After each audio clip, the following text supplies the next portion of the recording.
Mis padres le dieron todo el dinero de tu boda a tu hermana. Ella merece más atención que tú, declaró mi padre, irguiéndose. Se plantó en medio del salón como si acabara de impartir una profunda sabiduría que debiera ser recibida con gratitud y aplausos. Se cruzó de brazos, una postura familiar de autoridad que siempre adoptaba al tomar una decisión. Estaba hablando de mi vida sin mi participación. Mi madre, sentada a su lado en el sofá de flores, asentía como si esto le hiciera estar de acuerdo. Totalmente razonable, como si robarle 40.000 euros a una hija para dárselos a otra fuera un acto de responsabilidad, un acto de crianza. Me quedé helada en el umbral, con la mano cálida de mi prometido, Alejandro, apoyada en la parte baja de mi espalda. Las palabras resonaban en mi cabeza, negándose a tomar forma. Coherencia, 40.000 euros, el último regalo de mi abuela para mí, el dinero que había destinado para mi boda, la herencia que me había prometido proteger de mis padres, todo desaparecido, entregado a mi hermana, Verónica, que estaba de pie en la puerta de la cocina, con una leve sonrisa en los labios, observaba mi reacción como si fuera un entretenimiento. ¿Qué acabas de decir? Logré decir. Mi voz era apenas un susurro. Tu hermana se casa la próxima primavera, explicó mi madre con falsa paciencia, como si yo fuera una niña que necesitara que le explicaran conceptos sencillos en partes fáciles de entender. La familia de su prometido no es tan acomodada como la de Alejandro. Por lo tanto, es lógico que les ayudemos. Una boda digna de ellos. ¿Entiendes, Sofía? Me volví hacia Alejandro, buscando en su rostro una reacción a esta locura. Su expresión era tranquila, casi alarmantemente serena, pero llevaba el tiempo suficiente con él como para reconocer la tensión en su rostro, el ligero entrecerramiento de sus ojos, que indicaba que estaba conteniendo la ira. Tienen 96 horas, dijo Alejandro, con la voz cargada de seriedad. Una voz tranquila y controlada. Ni un minuto más. Mi padre parpadeó, su confianza vaciló visiblemente, su postura flaqueó ligeramente. Perdón, 96 horas para devolver hasta el último céntimo. La herencia de Sofía será transferida a su cuenta. Una vez transcurrido ese plazo, las consecuencias serán enteramente de su propia cosecha. Verónica soltó una risita desde la puerta de la cocina, un sonido agudo y burlón, en medio de la tensión. ¿Quién te crees que eres? No puedes entrar en casa de nuestros padres y amenazarlos. Alejandro ni siquiera la miró. Sus ojos seguían fijos en mí. Padre, esto no es una amenaza, señor García. Es una cortesía. 96 horas es más de lo que merecen por lo que han hecho. Le aconsejo que aproveche ese tiempo sabiamente. Mi madre se levantó, con el rostro enrojecido por la indignación, las perlas de su cuello captando la luz de la lámpara mientras se erguía en toda su estatura. Ahora escúcheme, jovencito. No hemos sido más que acogedores con usted. Te hemos acogido en esta familia. Te hemos tratado como a un hijo. No tienes derecho a venir a nuestra casa y exigir nada. No exijo nada, respondió Alejandro, con el mismo tono neutro. Simplemente le informo del plazo que debe cumplir. Lo que ocurra después de que transcurran 96 horas sin resultado será responsabilidad suya. La elección es enteramente suya. Intenté hablar, aunque mi voz temblaba por la emoción contenida. Ese dinero era un regalo de mi abuela. Me lo contó antes de morir. Te hizo prometer que lo guardarías a buen recaudo hasta mi boda. Fue muy clara. ¿Cómo has podido cogerlo y regalarlo como si no valiera nada? Mi padre hizo un gesto despectivo con la mano, un gesto que había visto 1000 veces durante mi infancia, cada vez que me atrevía a expresar mi frustración por haber sido ignorada. Tu abuela habría querido que hiciéramos lo mejor para toda la familia. Habría entendido que Verónica necesitaba más ayuda que tú. Te vas a casar con un hombre rico, Sofía. La familia de Alejandro puede permitirse cubrir todos los gastos de tu boda. Le dolería mucho, dije, con lágrimas en los ojos. Ella me quería de verdad. Ella me entendía de verdad.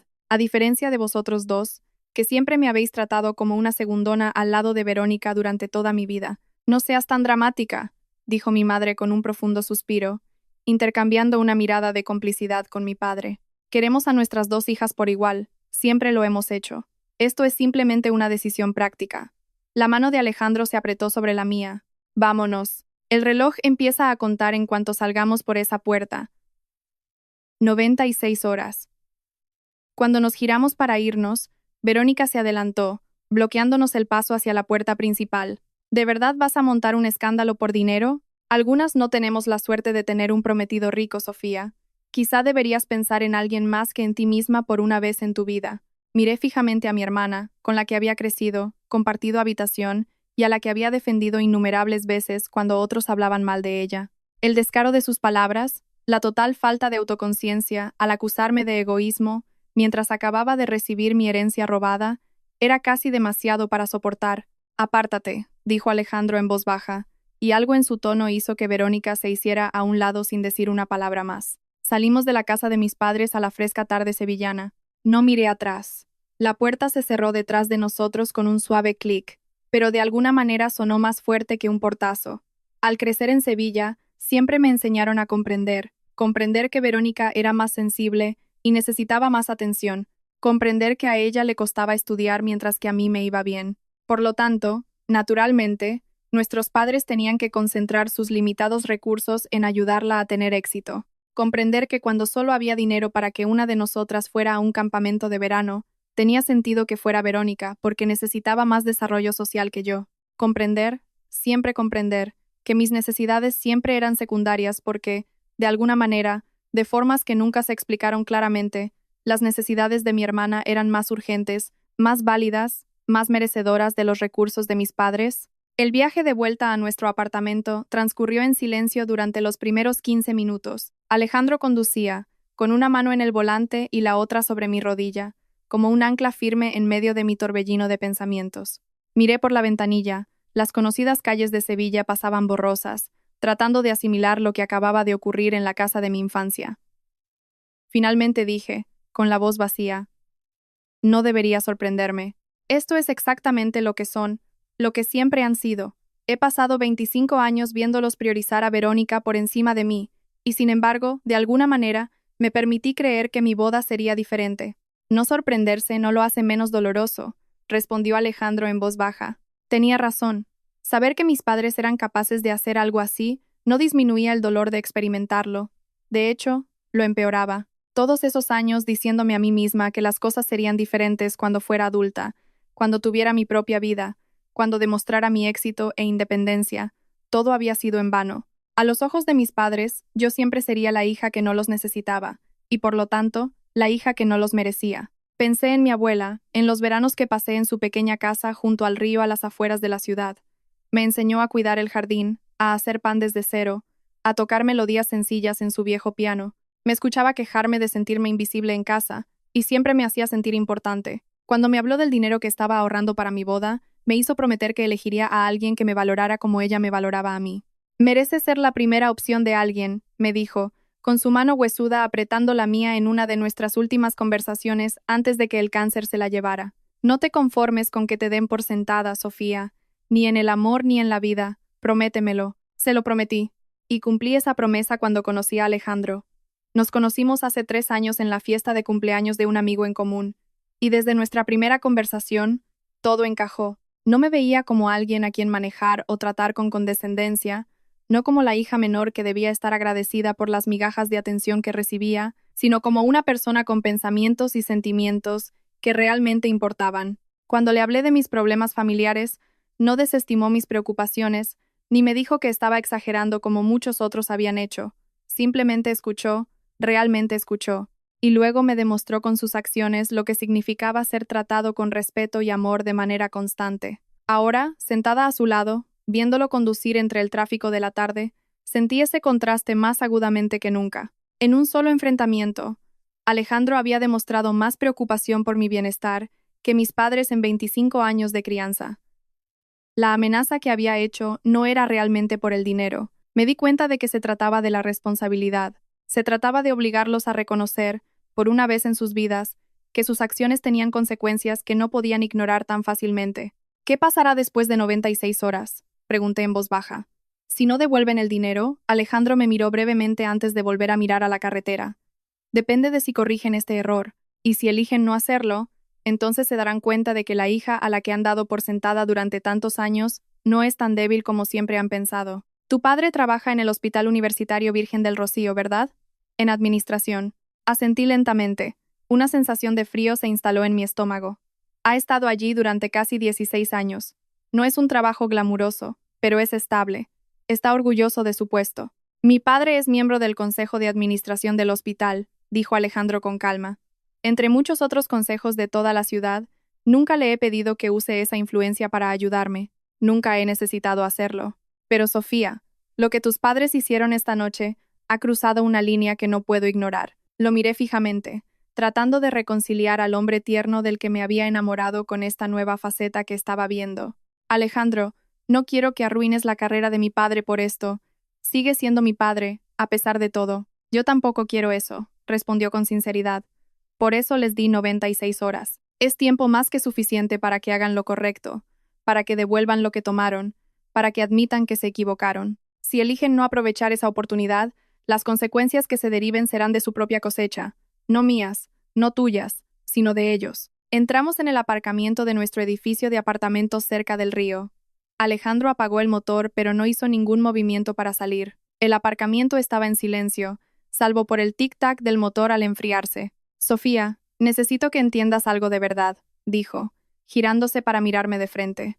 Lo que tus padres hicieron esta noche no es solo por el dinero. Ese dinero era tu herencia de alguien que te quería de verdad. Lo robaron y se lo dieron a tu hermana porque nunca te han valorado como deberían haberlo hecho. Si dejamos pasar esto, si lo aceptamos y seguimos adelante, seguirán tratándote así el resto de tu vida. Y Verónica también. ¿Es eso lo que quieres? En cuanto entramos en el apartamento, Alejandro hizo una llamada telefónica que lo puso todo en marcha. Me senté en el sofá, todavía aturdida, escuchando su parte de la conversación, mientras intentaba asimilar los acontecimientos de la noche. Tomás, soy Alejandro. Necesito que actives los planes de contingencia que discutimos el mes pasado. Sí, todo. El lugar, el catering, el fotógrafo, el florista, todo lo de la lista. Estamos trabajando en un plazo de 96 horas antes de tomar cualquier decisión final, pero quiero que todo esté listo para ejecutarse de inmediato si es necesario. Escuchó en silencio. Entiendo las dificultades, encuentra la manera de solucionarlas. Gracias. Colgó y se sentó a mi lado en el sofá, tomando mi mano. ¿Quién es Tomás? Pregunté, la confusión mezclada con mi entumecimiento emocional. Se encarga de los proyectos especiales para la empresa de mi padre. Entre sus muchos talentos está la coordinación de la logística compleja para eventos corporativos. Ha estado ayudándome discretamente a organizar planes de respaldo para la boda durante las últimas 6 semanas. Sacudí la cabeza con incredulidad, tratando de entender lo que me estaba diciendo. ¿Planes de respaldo? Alejandro, no tenía ni idea de que estabas haciendo todo esto. Nunca dijiste nada. Lo sé. No quería preocuparte ni hacerte sentir que no confiaba en tus padres. Solo quería estar preparado en caso de que hicieran algo como esto.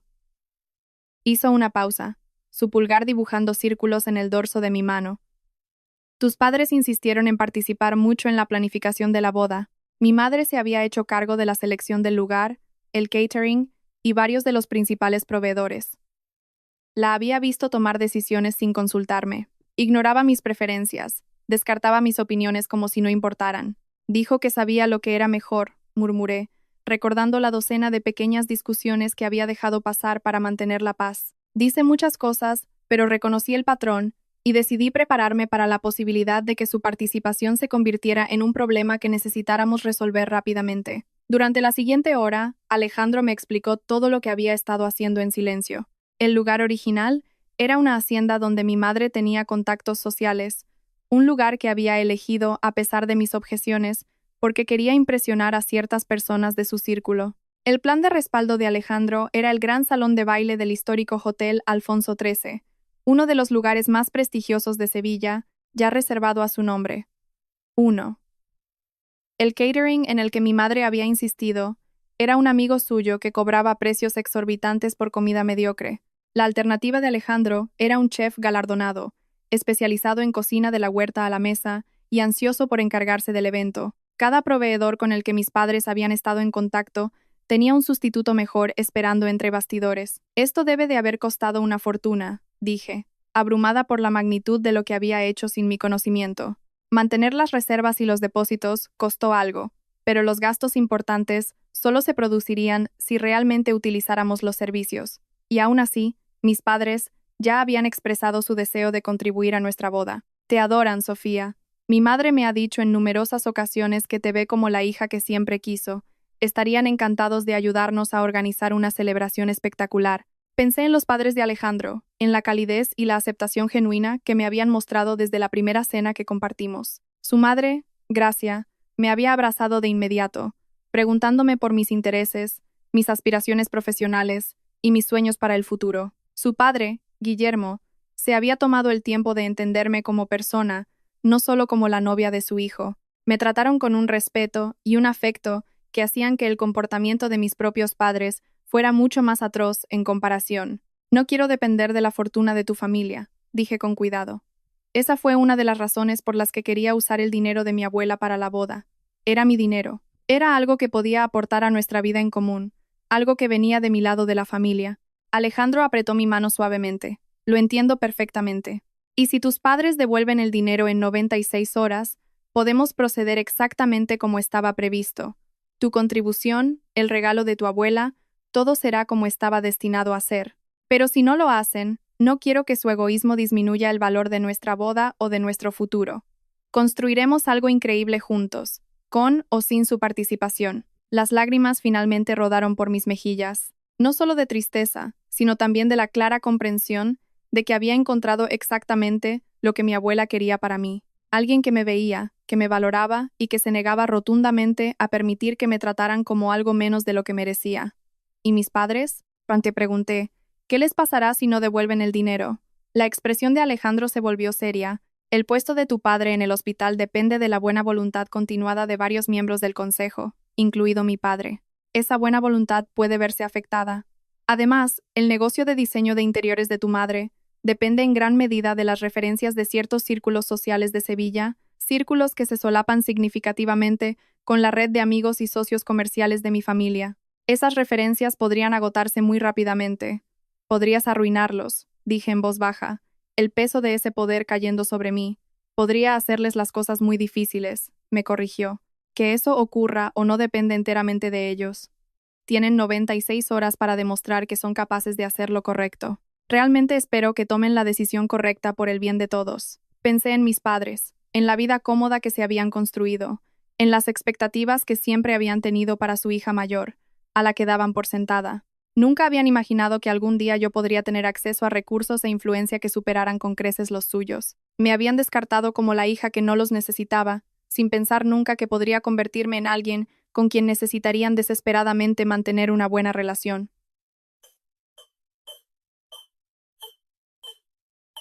¿Y Verónica? Pregunté. ¿Y ella? Tu hermana es una adulta que aceptó a sabiendas dinero que te habían robado.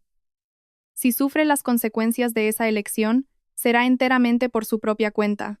Asentí lentamente, tratando de asimilarlo todo. Una parte de mí todavía no podía creer que todo esto fuera real, pero una parte más grande, una parte que había ido creciendo silenciosamente con cada desaire y desprecio a lo largo de los años, sintió algo completamente inesperado. Esperanza. Esperanza de que tal vez, solo por una vez, no sería yo quien tuviera que comprender. Tal vez esta vez, por fin, serían ellos los que tendrían que entenderme a mí. Las siguientes 96 horas pasaron con una lentitud agónica. Fui a trabajar a CIPE Ingenieros, el estudio de arquitectura donde llevaba 3 años, intentando concentrarme en los planos y las reuniones con los clientes, mientras mi teléfono permanecía sospechosa e inquietantemente silencioso. Ninguna llamada de mis padres, ningún mensaje de Verónica, ninguna señal de que se tomaran en serio el ultimátum de Alejandro o de que estuvieran haciendo algún esfuerzo por devolver el dinero que me habían robado. Mientras tanto, Tomás enviaba actualizaciones diarias, confirmando que todos los planes de contingencia seguían en pie. El salón de baile del Hotel Alfonso XIII seguía disponible y reservado. Los proveedores alternativos estaban listos, con los contratos listos para ser firmados en cualquier momento. Todo podía cambiarse con una sola llamada telefónica, transformando nuestra boda de una producción controlada por mi madre a algo que realmente nos reflejara a Alejandro y a mí como pareja. Al segundo día, mi colega Beatriz se dio cuenta de que algo iba mal. Éramos amigas desde que empecé en la empresa y me conocía lo suficientemente bien como para saber cuándo estaba tratando de mantener la compostura. Sofía, llevas 45 minutos mirando ese plano, dijo en voz baja, acercando una silla a mi escritorio. ¿Qué está pasando? Dudé y luego le conté una versión resumida de lo que había sucedido. Su reacción fue inmediata e intensa. Te robaron la herencia de tu abuela, tus propios padres, y se la dieron a tu hermana para su boda, mientras que se supone que tú te conformas con nada. La voz de Beatriz subió de tono con indignación. Eso es una locura. Por favor, dime que no vas a dejar que se salgan con la suya. Alejandro les ha dado un plazo para devolverlo. 96 horas. Y si no lo hacen, parece que mi prometido tiene planes de contingencia de los que no tenía ni idea. y mis padres se darán cuenta de que darme por sentada fue un grave error. Beatriz se recostó, con una expresión de admiración en el rostro. Siempre me ha gustado Alejandro, ahora me gusta aún más. Ya era hora de que alguien te defendiera así. Al tercer día, mi madre finalmente se puso en contacto. Su mensaje de texto llegó a las 14:47, mientras estaba en una reunión con un cliente, y no lo vi hasta casi una hora después. Cuando finalmente lo leí, mi presión arterial se disparó instantáneamente. Sofía, tú y Alejandro debéis disculparos por la forma en que nos hablasteis la otra noche. Esta situación se está volviendo completamente ridícula. Tu padre está furioso. Llámame cuando estés lista para comportarte como una adulta. Esa noche, cuando llegué a casa, le mostré el mensaje a Alejandro, sosteniendo el teléfono sin decir una palabra. No reconocen en absoluto lo que han hecho, comentó, leyendo el mensaje con una expresión cuidadosamente neutra. Ninguna oferta de devolver el dinero, ninguna indicación de que entiendan por qué estamos enfadados, solo una exigencia de que nos disculpemos por atrevernos a estar enfadados porque nos robaron. Esa es mi madre, dije con amargura. Nunca ha admitido que se ha equivocado en nada en su vida. Siempre es culpa de otra persona, el problema de otra persona, la responsabilidad de otra persona de arreglarlo. ¿Cómo quieres responder? Lo pensé durante un largo momento, dándole vueltas al teléfono en mis manos. No voy a responder nada, saben exactamente lo que tienen que hacer. Si no pueden encontrar el camino correcto por sí mismos sin que yo se lo indique, entonces ese es su problema. Alejandro asintió de acuerdo. El reloj seguía corriendo. Quedaban 47 horas. En la mañana del cuarto día, exactamente 92 horas después de que saliéramos de casa de mis padres, mi teléfono finalmente sonó. Era mi padre. Puse el altavoz para que Alejandro pudiera escuchar la conversación. Sofía. La voz de mi padre era tensa, controlada, con ese tono que siempre usaba cuando sentía que lo habían tratado injustamente. Esto ya ha durado bastante. Tu madre está muy disgustada y francamente yo también. Tienes que parar esta tontería. Hola, papá. ¿A qué te refieres exactamente? ¿A tu comportamiento? ¿A la ridícula amenaza que tu prometido hizo en nuestra propia casa? ¿Quién se cree que es para entrar en nuestra casa y amenazarnos así? Le hemos acogido en esta familia. Lo hemos tratado como a un hijo. Alejandro no te amenazó. Te dio un plazo para arreglar las cosas. ¿Arreglar qué? Hicimos lo mejor para la familia. Tu abuela habría querido que apoyáramos a Verónica. Habría entendido que tu hermana necesitaba la ayuda más que tú. Sentí que Alejandro se tensaba a mi lado, aunque permaneció en silencio. La abuela dejó ese dinero específicamente para mi boda, papá. Sabes que estabas allí cuando te hizo prometer que lo guardarías para mí. Te tomó la mano y te hizo jurar. Hubo una pausa en la línea lo suficientemente larga como para confirmar que recordaba esa promesa en el lecho de muerte perfectamente. Las cosas cambian, Sofía. Las circunstancias cambian. Tu hermana necesitaba ese dinero más que tú. La familia de Alejandro es rica. Pueden permitirse perfectamente pagar tu boda. Verónica no tiene ese lujo. ¿Así que no vas a devolver el dinero? No hay nada que devolver. El dinero ya se ha utilizado para los depósitos de la boda de tu hermana. ¿Depósitos? Repetí sin comprender. En solo 4 días, habéis gastado 40.000 euros solo en depósitos. El lugar exigía un depósito considerable para reservar la fecha, y el servicio de catering que quería Verónica es muy exclusivo, muy solicitado. Tuvimos que actuar con rapidez. Alejandro extendió la mano y tomó la mía libre, apretándola suavemente. Entonces supongo que hemos terminado aquí, dije. ¿Terminado? ¿Qué se supone que significa eso? Significa que hemos terminado. Sofía, no seas dramática con esto. Sigues invitada a la boda de tu hermana y, por supuesto, todavía esperamos asistir a la tuya. Esto es solo dinero. La familia es más importante que el dinero. Elegiste el dinero por encima de la familia en el momento en que robaste mi herencia y se la diste a Verónica a mis espaldas. No robamos nada. Somos tus padres. Tenemos todo el derecho a tomar decisiones sobre las finanzas familiares como mejor nos parezca. Pero no eran finanzas familiares. Era mi dinero, mi herencia, un regalo que mi abuela me hizo específicamente a mí. Y lo tomaste sin preguntar, sin decírmelo, y se lo diste a la hija a la que siempre has favorecido. Te quedan 4 horas. Úsalas sabiamente. Colgué antes de que pudiera responder. Las últimas 4 horas pasaron sin más comunicación de mis padres. Ninguna llamada frenética pidiendo perdón. Ninguna notificación de transferencia bancaria apareció en mi aplicación bancaria. Ninguna señal de que entendieran la gravedad de lo que habían hecho o las consecuencias que estaban a punto de desatarse. Exactamente 96 horas después de que saliéramos de su casa, Alejandro me miró desde el otro lado de la mesa de la cocina e hizo la pregunta que había estado temiendo. El plazo ha expirado. ¿Qué quieres hacer? Respiré hondo, buscando en mi interior cualquier atisbo de vacilación, cualquier parte de mí que quisiera darles más tiempo, otra oportunidad, más comprensión, pero solo encontré agotamiento y una certeza fría y clara. Actívalo todo. Alejandro asintió y cogió su teléfono. En la siguiente hora, todo nuestro plan de boda fue desmantelado y reconstruido desde cero.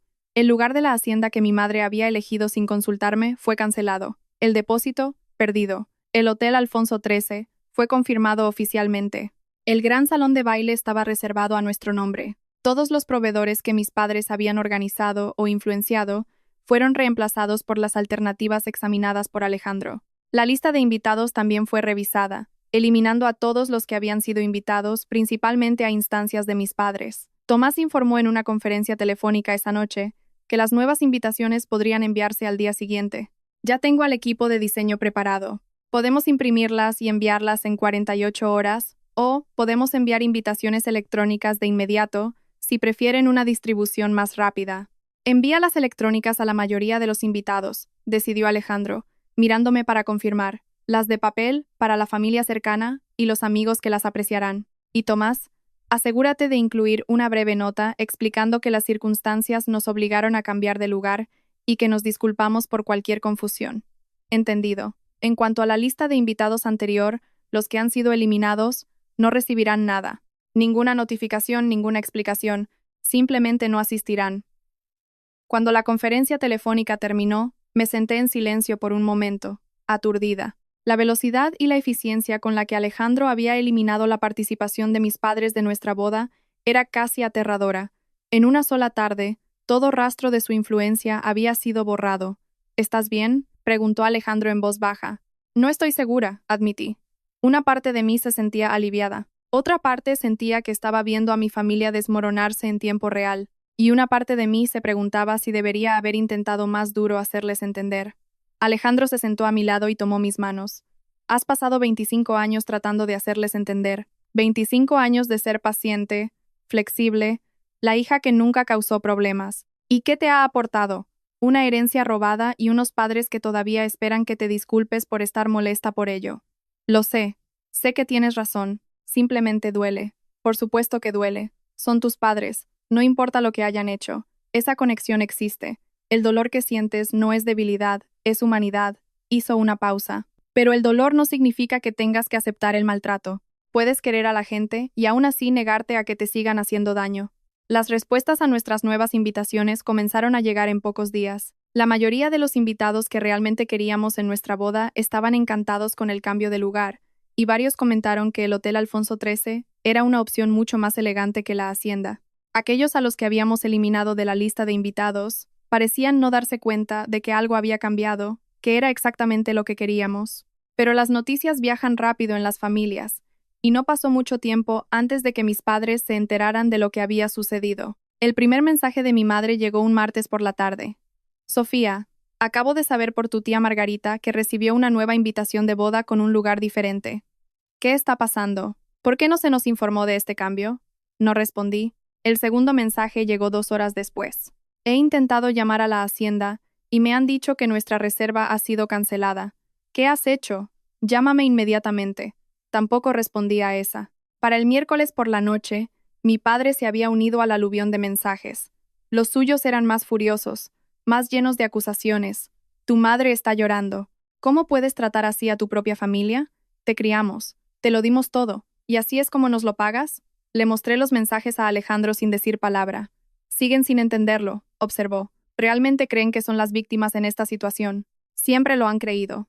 Cada vez que expresaba mi frustración por sentirme ignorada, me daban un sermón sobre la gratitud y la lealtad familiar.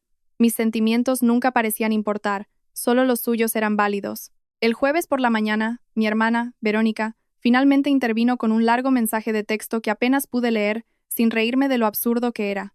No puedo creer que hayas hecho esto por dinero. No todas tenemos la suerte de tener un prometido rico. Papá y mamá solo intentaban ayudarme a tener una boda bonita, porque mis circunstancias no son tan afortunadas como las tuyas, pero en lugar de alegrarte por tu hermana, has montado una rabieta y has excluido a toda nuestra familia. Espero que te des cuenta de lo egoísta que estás siendo. La familia de verdad no se comporta así. Leí el mensaje 2 veces. asombrada por la completa falta de autoconciencia. Mi hermana había aceptado 0 euros de mi herencia robada y me llamaba egoísta por estar molesta por ello. ¿Quieres responder a algo de esto?, preguntó Alejandro. No, no hay nada que pueda decir que les haga entender. Tendrán que aprender esta lección por sí mismos. Y entonces, seguimos adelante con nuestros planes. La boda sería en 11 semanas. Para entonces, habrían tenido tiempo de sobra para darse cuenta de lo que habían perdido. Los días siguientes se convirtieron en una extraña nueva normalidad. Iba a trabajar, volvía a casa, ayudaba a Alejandro a ultimar los detalles de la boda con Tomás y los nuevos proveedores. El proceso de planificación, que una vez había sido una carga ensombrecida por la constante interferencia de mi madre, ahora se sentía liberador. Cada decisión la tomábamos juntos, basándonos en lo que realmente queríamos, no en lo que impresionaría al círculo social de mi madre. Pero bajo la superficie de esa nueva normalidad, podía sentir cómo aumentaba la presión. Mis padres no eran del tipo que aceptan ser excluidos en silencio. Estaban planeando, reagrupándose, preparándose para su próximo movimiento. Simplemente no sabía qué forma tomaría. La siguiente escalada se produjo exactamente 2 semanas antes de nuestra boda. Habiendo fracasado en sus intentos de contactarme directamente, mis padres decidieron pasar por encima de mí e ir directamente a la familia de Alejandro. Me enteré de esto cuando Gracia, la madre de Alejandro, me llamó un sábado por la mañana, con la voz tensa de ira. Sofía, cariño, necesito contarte algo antes de que te enteres por otra persona. Tus padres se presentaron en nuestra casa anoche, sin avisar. Sentí que se me encogía el estómago. ¿Qué hicieron? Se presentaron en nuestra puerta sobre las 7 de la tarde, exigiendo hablar con Guillermo y conmigo sobre la boda. Al parecer, creían que si nos explicaban su versión de la historia, intervendríamos en su favor y convenceríamos a Alejandro de que los volviera a invitar. Dios mío, lo siento mucho, Gracia. No tenía ni idea de que harían algo así. No te disculpes. No tienes nada por lo que disculparte. La voz de Gracia se suavizó un poco. Tu madre pasó unos 20 minutos tratando de convencernos de que estabas siendo irracional, de que todo era un malentendido, de que la familia debería apoyarse mutuamente en los momentos difíciles. Incluso tuvo la audacia de sugerir que deberíamos presionar a Alejandro para que los reintegrara en la boda. ¿Qué les dijiste? Les dije que habíamos criado a nuestro hijo para que tratara a la gente con respeto e integridad, y que estábamos orgullosos de cómo había manejado esta situación. Les dije que Sofía ya era un miembro querido de nuestra familia, y que siempre apoyaríamos su derecho a rodearse de personas que la trataran con el amor y el cuidado que merecía. Y luego Guillermo les dijo que se fueran de nuestra casa, y que no volvieran. Sentí que se me llenaban los ojos de lágrimas, pero no eran de tristeza. Eran de gratitud por esta mujer que me había mostrado más amor maternal en 3 años que mi propia madre en 25. Gracias, susurré. Gracias por defenderme. Siempre, querida. Eso es lo que hace la familia de verdad. Cuando le conté a Alejandro la conversación, su rostro se ensombreció de una manera que rara vez había visto. Fueron a casa de mis padres. Intentaron manipular a mi familia para presionarme a que cambiara de opinión. Sacudió la cabeza lentamente. Les di 96 horas para hacer lo correcto. Eligieron pasar ese tiempo, y las semanas posteriores, intentando todas las vías posibles, excepto devolver el dinero que robaron. ¿Qué pasa ahora? Ahora se enfrentan a todas las consecuencias de sus elecciones. Mi padre tiene una reunión del consejo en el hospital el lunes. No iba a decir nada sobre el comportamiento de tu padre, pero esta última jugarreta lo ha cambiado todo. Sentí un escalofrío. Alejandro, sigo sintiendo lo mismo. No quiero arruinar la carrera de mi padre. Yo tampoco. Pero hay una diferencia entre arruinar a alguien y hacerle responsable. Tu padre ha pasado décadas creyendo que sus acciones no tienen consecuencias siempre que pueda justificarlas como lo mejor para la familia. Esa creencia necesita ser corregida. Tal como lo prometió, la reunión del consejo del hospital del lunes dio lugar a una revisión formal del comportamiento de mi padre, no de su rendimiento laboral, que según todos los indicios era adecuado, sino de su juicio interpersonal y su integridad profesional. La revisión surgió de las preocupaciones planteadas por varios miembros del consejo sobre una situación que involucraba a su familia. Preocupaciones que mi padre de repente no pudo desestimar ni explicar. No fue despedido, pero su nombre fue eliminado discretamente de la lista de consideración para un ascenso que había estado buscando durante años. Sus responsabilidades fueron reajustadas, su autoridad disminuida. El despacho de la esquina que tanto había codiciado fue para otra persona, alguien que no tenía un historial reciente de intentar manipular a la familia de un miembro del consejo. El negocio de diseño de interiores de mi madre sufrió sus propias consecuencias. Las conexiones sociales que había cultivado con tanto esmero durante años de repente se volvieron menos acogedoras. Las referencias se agotaron, los clientes cancelaron proyectos, las invitaciones a eventos exclusivos dejaron de llegar. No estaba exactamente en la lista negra, pero se encontraba cada vez más marginada de las mismas comunidades que antes la habían acogido. El doble golpe al estatus profesional y social de mis padres envió ondas de choque a través de la familia. Mi tía Margarita me llamó después de escuchar la versión de los hechos de mi madre, una versión en la que yo era la villana. Sofía, tu madre está destrozada. Dice que has puesto a la familia de Alejandro en su contra, que estás tratando de arruinar sus vidas por un pequeño malentendido sobre el dinero de la boda. ¿Te contó cuál era el pequeño malentendido? Dijo que hubo una confusión sobre el dinero que dejó tu abuela, que solo intentaban ayudar a Verónica, y que tú reaccionaste de forma exagerada. Fueron 40.000 euros que mi abuela dejó específicamente para mi boda. Mis padres lo cogieron sin preguntarme y se lo dieron a Verónica. Cuando los confronté, me dijeron que no me lo merecía porque me iba a casar con una familia rica. Eso no es un malentendido, tía Margarita. Es un robo. Hubo un largo silencio al otro lado de la línea. Tu madre no mencionó la cantidad específica, ni que tu abuela lo hubiera destinado para ti. No, supongo que no. Probablemente tampoco mencionó que tuvieron 96 horas para devolverlo y que en su lugar lo usaron para pagar los depósitos de la boda de Verónica. Cuando terminé de contarle toda la historia, la perspectiva de mi tía había cambiado drásticamente. Fue una de las varias familiares que se pusieron en contacto conmigo en los días siguientes. Habiendo escuchado la versión de mi madre y ahora buscando la verdad, la mayoría de ellos, una vez que conocieron los hechos, expresaron su apoyo a mi decisión de no invitar a mis padres a la boda, pero no todos se pusieron de mi lado. Algunos miembros de la familia creían que mantener la unidad familiar era más importante que cualquier cantidad de dinero, que debería haber aceptado la decisión de mis padres y haber seguido adelante. Otros pensaron que estaba siendo cruel, involucrar a la familia de Alejandro y permitir que las consecuencias afectaran las carreras de mis padres. La división en la familia fue dolorosa, pero en última instancia, esclarecedora. Por primera vez en mi vida, supe exactamente dónde estaba cada uno. Ya no me preguntaba si a los parientes realmente les importaba o si simplemente cumplían con una obligación familiar. La verdad estaba a la vista de todos. ¿Cómo te sientes con todo esto?, preguntó Alejandro una noche, mientras revisábamos juntos la lista final de invitados. Sinceramente, aliviada. Durante años, fingí que mi familia no era lo que era. Seguí poniéndoles excusas.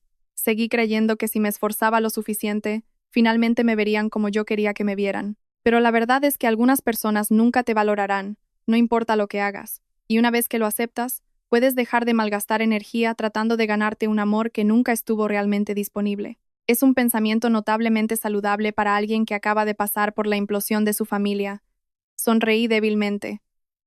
Tengo una buena terapeuta y un prometido aún mejor. La mañana de nuestra boda, el cielo sobre Sevilla era claro y hermoso. El mayo en Andalucía puede ser impredecible, pero ese sábado en particular fue la perfección absoluta. 23 grados con una brisa suave y ni una sola nube que estropeara el cielo azul brillante. Se sentía como si el universo finalmente se pusiera de mi lado después de 25 años de sentirme siempre en desventaja. Me preparé en una lujosa suite del Hotel Alfonso XIII, rodeada de las personas que realmente me querían. Mi tía Julia, la hermana de mi abuela, que siempre había sido más una figura materna para mí que mi propia madre, me ayudó a ajustarme el velo con manos expertas y suaves. Beatriz, de mi trabajo, estaba allí como una de mis damas de honor, junto con 2 primas que se habían puesto inmediatamente de mi lado cuando la división familiar se hizo evidente. Y Gracia, la madre de Alejandro, había insistido en estar allí, tratando la mañana como si fuera la madre de la novia. Cuando me miré en el espejo de cuerpo entero, con el elegante vestido de color marfil que había elegido sin la opinión de mi madre, sentí algo que no esperaba sentir en este día, una paz completa y absoluta. No era que no hubiera dolor. Saber que mis padres estaban en algún lugar de la ciudad, excluidos de este momento, todavía tenía un peso que no podía ignorar por completo. El espacio donde deberían haber estado era real y presente, pero debajo de esa conciencia había una certeza inquebrantable de que estaba exactamente donde tenía que estar, rodeada de las personas adecuadas. Estás radiante, dijo Julia, con los ojos brillantes de emoción. Tu abuela estaría muy feliz de ver este día. Encontraste exactamente al hombre que ella quería para ti. Ojalá pudiera estar aquí para verlo. Pero lo está, cariño. En cada elección que has hecho, en cada límite que has establecido, en el hombre maravilloso que has elegido, ella está aquí. Estoy muy orgullosa de ti.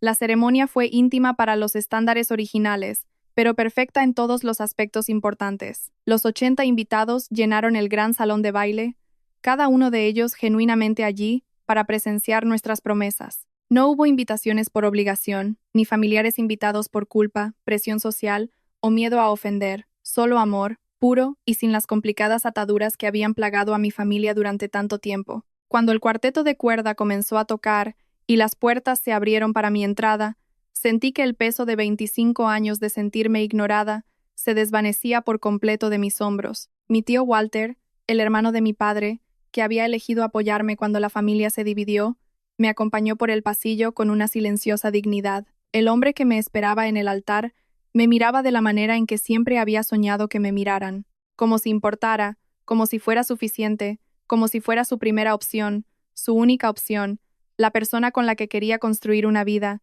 Nuestros votos fueron personales, escritos el uno para el otro durante largas noches de conversación y reflexión. Alejandro habló de cómo me había visto por quien era realmente desde el primer momento en que nos conocimos, de cómo admiraba no solo a la mujer que era, sino a la mujer en la que estaba decidida a convertirme.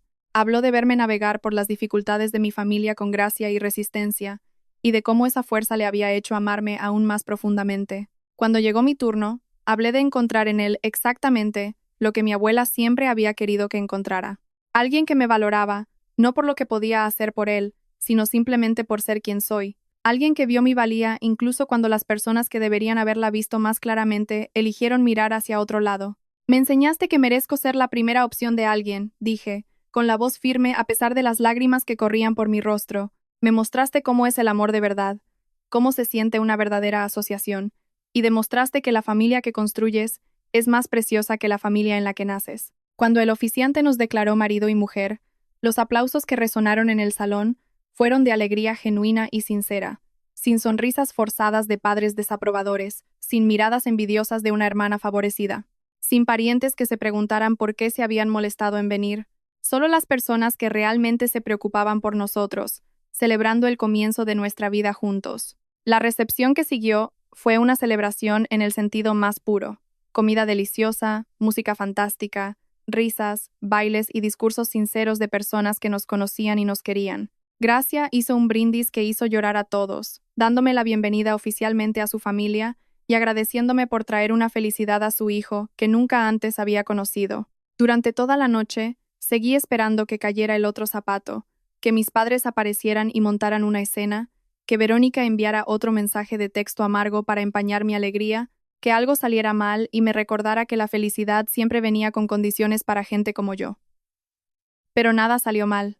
La noche se desarrolló exactamente como Alejandro y yo la habíamos imaginado, llena de amor, alegría y la presencia de las personas que se habían ganado un lugar en nuestras vidas. Mientras mi boda continuaba hasta altas horas de la noche, mi hermana estaba ocupada al otro lado de la ciudad, elaborando su propia narrativa de victimismo. Me enteré de su campaña en las redes sociales a la mañana siguiente, cuando Beatriz me envió una captura de pantalla con un simple mensaje: «Tienes que ver esto». Verónica había publicado una larga declaración sobre la traición familiar y el dolor de ser excluida de la boda de su propia hermana. Sus palabras estaban cuidadosamente elaboradas para presentarse a sí misma como la víctima inocente de mi crueldad, omitiendo convenientemente cualquier detalle sobre la herencia robada y el ultimátum que mis padres habían ignorado. «Algunas personas valoran el dinero más que la familia», había escrito. «Nunca pensé que mi hermana sería una de ellas. Hoy se casa y nos ha excluido deliberadamente a mis padres y a mí de la ceremonia. Todo porque no pudo aceptar que a veces las familias tienen que tomar decisiones difíciles sobre los recursos compartidos. Me duele el corazón que la hermana con la que crecí se haya vuelto tan fría y vengativa». La publicación había recibido docenas de comentarios de simpatía de amigos que solo conocían su versión de la historia. Varios expresaron su indignación en su nombre, condenándome por ser egoísta, materialista y cruel. Leí los comentarios con una extraña sensación de desapego. Un año antes, este ataque público me habría devastado. Me habría sentido obligada a defenderme, a explicar la verdad a cada persona que había creído las mentiras de Verónica, a demostrar de alguna manera que no era la villana que ella pintaba. Pero algo había cambiado en mí en los últimos meses. Ya no necesitaba que la gente lo entendiera. Ya no necesitaba la validación de personas que habían elegido creer una narrativa unilateral sin molestarse en buscar la verdad. ¿Quieres responder?, preguntó Alejandro leyendo las publicaciones por encima de mi hombro, mientras desayunábamos en la cama en nuestra primera mañana como marido y mujer. No, la gente que importa sabe la verdad, y la gente que la cree ciegamente, no necesito su aprobación. Lo que no supe hasta más tarde fue que la campaña de Verónica en las redes sociales fracasó de maneras que ella no había previsto. Varios de sus amigos que habían comentado en apoyo de su publicación estaban conectados con personas que conocían la historia real. En cuestión de días, los rumores sobre la verdad detrás de la ruptura familiar se habían extendido por los círculos sociales de Sevilla. El giro más significativo provino de una fuente inesperada. El prometido de Verónica, Gregorio, provenía de una familia acomodada que había estado entusiasmada con el compromiso. Se habían reunido con mis padres en varias cenas familiares y les habían dicho que los cuantiosos depósitos de la boda provenían de los ahorros que mis padres habían acumulado diligentemente a lo largo de los años. Cuando se enteraron por el boca a boca de que esos depósitos, de hecho, procedían de una herencia que me habían robado, su entusiasmo disminuyó considerablemente. La madre de Gregorio, supe más tarde, tenía opiniones muy firmes sobre la integridad financiera y el carácter que ésta revelaba. No le gustó descubrir que su futura nuera había aceptado dinero robado sin ningún reparo moral. El compromiso no terminó de inmediato, pero sus cimientos se habían resquebrajado. A los 3 meses de mi boda, la familia de Gregorio lo presionó para que exigiera la devolución del dinero como condición para que la relación continuara. Cuando Verónica y mis padres se negaron, insistiendo en que el dinero se había gastado y que yo no lo merecía de todos modos, el compromiso se disolvió discretamente. Me enteré de este acontecimiento a través del boca a boca familiar, de los mismos parientes que una vez habían apoyado firmemente a mis padres, pero que ahora estaban reevaluando su postura a medida que las consecuencias se hacían más claras. No sentí ninguna alegría por la desgracia de mi hermana. A pesar de todo lo que había hecho, seguía siendo la niña que recordaba de nuestra infancia compartida, la niña a la que nuestros padres le habían enseñado que se merecía todo y que yo no me merecía nada. Sus defectos no eran del todo culpa suya, pero también reconocí que no tenía ninguna obligación de salvarla de las consecuencias de las elecciones que había hecho como adulta. Había aceptado dinero robado. Me había denigrado públicamente. Había elegido interpretar a la víctima en lugar de reconocer cualquier fechoría. Lo que sucediera ahora era el resultado inevitable de esas decisiones. Mis padres también estaban descubriendo que las acciones tienen consecuencias que duran mucho más allá del momento inicial. El estancamiento de la carrera de mi padre se había convertido en una fuente de profunda amargura, que afectaba a su salud. El negocio de mi madre nunca se recuperó de la pérdida de su posición social. La vida cómoda que habían construido sobre la suposición de que podían tratarme como quisieran sin repercusiones, había resultado ser mucho más frágil de lo que jamás habían imaginado. Finalmente, casi un año después de la boda, mi madre se puso en contacto conmigo, con lo que parecía ser una oferta de paz. Cometimos un error, escribió en un correo electrónico cuidadosamente redactado. Ahora nos damos cuenta de eso. Esperamos que puedas encontrar en tu corazón darnos otra oportunidad. Leí el correo electrónico varias veces, buscando cualquier reconocimiento genuino de lo que habían hecho, cualquier comprensión sincera de por qué había reaccionado como lo hice. Solo encontré admisiones vagas y una persistente actitud defensiva. Solo intentábamos hacer lo mejor para todos, escribió. Nunca tuvimos la intención de hacerte daño. Todavía no lo entendían. Quizás nunca lo harían. La carta que finalmente le envié a mi madre fue el resultado de semanas de reflexión y varias sesiones con mi terapeuta. Le dije que apreciaba que se hubiera puesto en contacto, pero que reconstruir la confianza requeriría tiempo y un esfuerzo genuino por su parte. Le expliqué que cualquier relación futura tendría que basarse en el respeto mutuo, algo que había estado ausente durante toda mi infancia. Les dije que estaba dispuesta a intentarlo, pero solo si ellos estaban dispuestos a hacer el trabajo real que se requería. No he vuelto a saber de ellos desde entonces. Quizás son incapaces de la introspección que exige un cambio real. Quizás todavía esperan que el tiempo suavice mi postura y que finalmente los acepte de nuevo sin que tengan que rendir cuentas.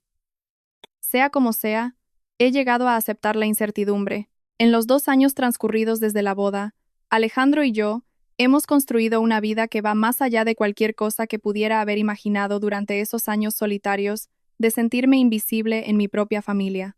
Compramos una casa en un barrio tranquilo a las afueras de Sevilla, lo suficientemente cerca de la ciudad para ir al trabajo, pero lo suficientemente lejos para sentirnos como en un retiro. La primavera pasada, dimos la bienvenida a nuestro primer hijo, una niña a la que llamamos Julia en honor a la tía abuela que siempre me había visto y querido incondicionalmente. Cada vez que sostengo a mi hija y la miro a los ojos, le hago una promesa silenciosa. Nunca se sentirá ignorada. Nunca tendrá que competir por mi atención o mi afecto. Crecerá sabiendo que es valorada por ser quien es, no en comparación con un hermano arbitrariamente considerado más merecedor. Mis padres nunca han conocido a su nieta.